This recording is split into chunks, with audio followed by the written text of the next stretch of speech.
দেখো বন্ধুরা, তোমাদের সামনে নিয়ে আসলাম অনেকদিন পর নতুন একটা রেসিপি, ভেটকি বলা মাছের মাথা ও কাটার তরকারি। এই যে এখানে মাছগুলো নুন হলুদ মাখিয়ে কড়াই বসে ভাজা শুরু করে দিয়েছি। যে ভাজা হচ্ছে আর এইগুলো ভাজা হয়ে গেছে, আর কিছুটা এই যে ভাজা হয়নি।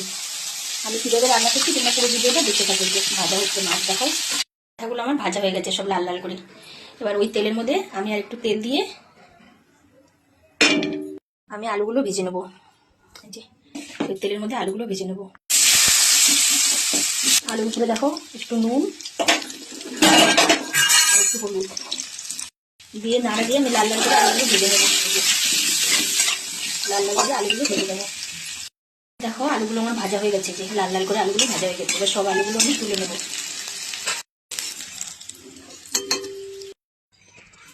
এই যে আলুগুলো ভাজা হয়ে গেছে, একটা বাটিতে তুলে নিয়েছি। এবার ওই তেলের মধ্যে, আলু ভাজার তেলের মধ্যে আমি আর একটু তেল দিয়ে দিলাম। তেলটা আমার গরম হয়ে গেছে, ফোড়নে দিলাম শুকনো লঙ্কা, তেজপাতা, জিরে। ফোড়ন চলে এসছে, দেখো দিয়ে দিলাম কুচানো পেঁয়াজ আমি তেলের মধ্যে। দেখো পেঁয়াজটা আমি লাল লাল করে ভেজে নেবো। দেখো পেঁয়াজটা নরম হওয়ার জন্য অনেকটা দিয়ে দিলাম সামান্য নুন। ভালো করে নাড়িয়ে চাড়িয়ে দিলাম, ভালো করে নেড়ে নিলাম। কি ভোলা মাছের কাটা ও মাথা, এটা রান্না করার জন্য দেখো আমি এখানে কি মশলা নিয়েছি। এখানে নিয়েছি আদা বাটা, রসুন বাটা আর কাঁচা লঙ্কা বাটা। আর এখানে আছে একটা ভাজা মশলা, এখানে আছে শুকনো লঙ্কা, জিরে, তেজপাতা আর একটু ধনে, আর আছে গরম মশলা। এগুলো সব আমি বেটে নিয়েছি। আর এখানে তো পেঁয়াজ ভাজা হচ্ছে, পেঁয়াজটা লাল লাল করে ভেজে নিতে হবে। যে লাল লাল করে ভাজা হয়ে গেছে পেঁয়াজটা। এর উপরে দিয়ে দিলাম আদা রসুন বাটা, কাঁচা লঙ্কা বাটা, ভালো করে নেড়ে দিলাম। এই মশলার উপরে দিয়ে দিলাম একটু নুন, মশলাটা ভালো করে কষানোর জন্য। তারপরে দিয়ে দিলাম আমি হলুদ, ভালো করে নেড়ে দিলাম।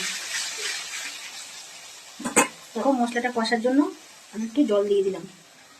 দেখো মশলা থেকে আমার তেল ছেড়ে দিয়েছে। এবার আমি ভেজে রাখা আলুগুলো দিয়ে দেবো, একটু নাড়া ছেড়ে দিয়ে দেবো। এবার আমি ভেজে রাখা সেই মাথা আর কাটাগুলো দিয়ে দেবো, দিয়ে আমি একটু নেড়ে দেবো।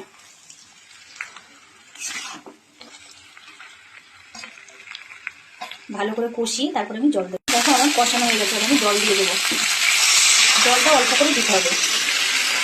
দেখো জল দেওয়া হয়ে গেছে, আমি একটা ঢাকনা দিয়ে ঢেকে দিলাম। এবার আমি ঢাকনাটা খুলে দেখি, এই যে জলটা ফুটে গেছে। এবার আমি এই ভাজা মশলাটা দিয়ে দিলাম।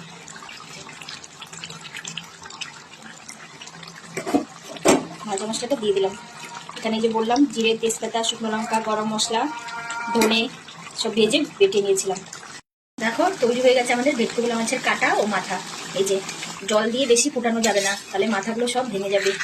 এই যে দেখেছো তৈরি হয়ে গেছে। দেখো তৈরি হয়ে গেছে আমাদের ভেটকি ভোলা মাছের মাথা ও কাটা। এই যেরকম কষা কষা নামাতে হবে। এই যে দেখো জল দিয়ে বেশি ফুটানো যাবে না, তাহলে মাথাগুলো ভেঙে যাবে। এই যে